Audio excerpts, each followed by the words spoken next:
Você sabia que ser testemunha de Jeová pode custar muito caro? Pode dar um trabalho terrível. Muitos dos que começam entre nós a estudar a Bíblia, e eles nem são testemunhas de Jeová ainda, eles são só simpatizantes com a verdade divina quando começam a estudar a Bíblia. E sabe o que acontece nas casas de muitas pessoas? Tem alguns que são literalmente colocados pra fora, porque os pais não admitem que os filhos estudem com as testemunhas de Jeová. Sim, se você não sabe, tem aquele estudo organizado, no qual 2 servos de Jeová vão lá na casa da pessoa, quando são convidados, é lógico, né? Para ter o início de um estudo da Bíblia regular, gratuito, na casa da pessoa, sim, sentado lá no sofá, com uma mesinha de centro, ou sentado mesmo na mesa da cozinha, já dirige estudo sentado na mesa da cozinha da pessoa, porque a pessoa prefere assim. E aí então, a testemunha, sempre em 2, né? Dirige lá o estudo durante alguns meses, e a pessoa passa a entender tudo da verdade divina, sim, tudo, ela entende tudo o que acontece no mundo, e sabe mais da Bíblia do que essas situações em que a pessoa se isola lá numa espécie de convento, para fazer um curso, uma formação, para dar aulas sobre Deus. Uma testemunha de Jeová, ela entende tudo de Bíblia, quer saber? Vai lá e pergunta, você vai ver, fala pra mostrar na Bíblia pra você qualquer assunto, o que a Bíblia diz sobre isso, o que a Bíblia diz sobre aquilo, o que a Bíblia diz sobre casamento, o que a Bíblia diz sobre divórcio, o que a Bíblia diz sobre dinheiro, o que a Bíblia diz sobre bebida, o que a Bíblia diz sobre sexo, casamento e qualquer outra coisa. Sim, tudo existe nas Escrituras, algum ponto, com certeza porque é um livro divino e que serve como um manual de instrução para o ser humano pecaminoso de como dar certo, ou vamos dizer, de como dar menos errado. Porque se existe uma coisa garantida no mundo de hoje, é que vai dar errado. Lembra da expressão do mundo? Deu ruim. Para dar ruim, é só juntar 1 mais 1 já dá ruim. Então é fácil. Mas enfim, você estuda a Bíblia sem sair de casa, sem gastar nenhum real, e você faz um curso, sabe para quê?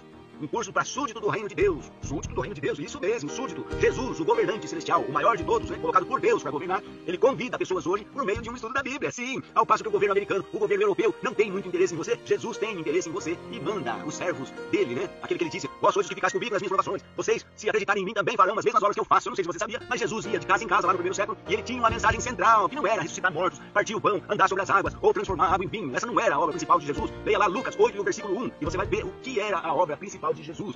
As testemunhas de Jeová, nos tempos modernos, elas seguem o mais próximo possível o cristianismo do primeiro século, aquele que os judeus tiveram a maior dificuldade do mundo em compreender, sabe por quê? Porque eles tinham Moisés como grande, afinal, o Todo-Poderoso disse, boca a boca fala com Moisés, e uma vez que Moisés intermediou o pacto da lei, sim, Deus pactuou com Moisés e com a nação de Israel como um todo, dando 10 mandamentos e 600 leis. Então, quão difícil foi para o povo judeu perceber que eles deveriam largar aquele profeta enorme, maravilhoso, que Deus disse que falaria com ele boca a boca, porque Moisés era especial, o mais manso de todos os homens, aquele que profetizou a Faraó, solte o povo de Deus, caso contrário, você vai se ver com o Todo-Poderoso. Lembra desse Moisés? Então, ele era simplesmente muito grande, Moisés. Só que quando chegou o tempo de Jesus vir à Terra, o que acontecia com o povo judeu? Eles estavam em defasagem espiritual, eles estavam mesmo muito faltosos. E aí então, eles deveriam entender que de todos os profetas que o Todo-Poderoso enviou, Jesus era o profeta maior, era o salvador do mundo. Justamente Jesus foi enviado ao povo judeu, e só ao povo judeu e mais ninguém. Então, o objetivo central seria restabelecer relações perdidas, sim, perdidas, porque o povo judeu estava inadequado, mas inadequado, sim. Lembra que Jesus dizia, vós sois de vosso pai o diabo, quereis fazer os desejos de vosso pai. E eles diziam, nós temos por pai Abraão.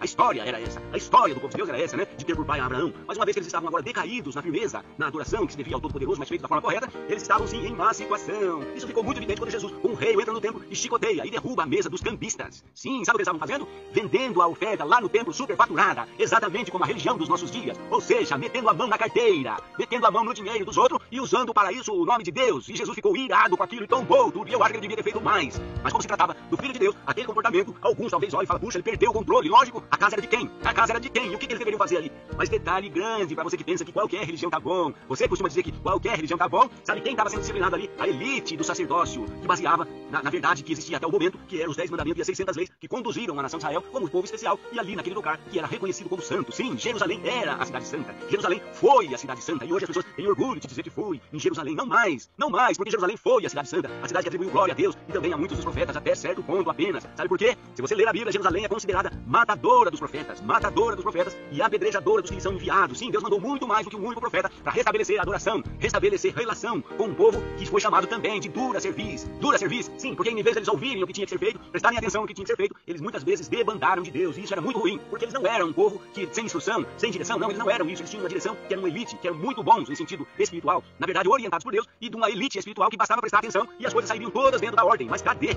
Cadê? Como que ia prestar atenção? Quer ver um exemplo de pessoa que existia lá quando Jesus veio à Terra e que se prestasse atenção sairia bem? João Batista, por exemplo, quando João Batista viu Jesus, disse, olha, eis o Cordeiro de Deus que tira o pecado do mundo. Mas sabe como João Batista morreu? Sabe como? João Batista foi decapitado.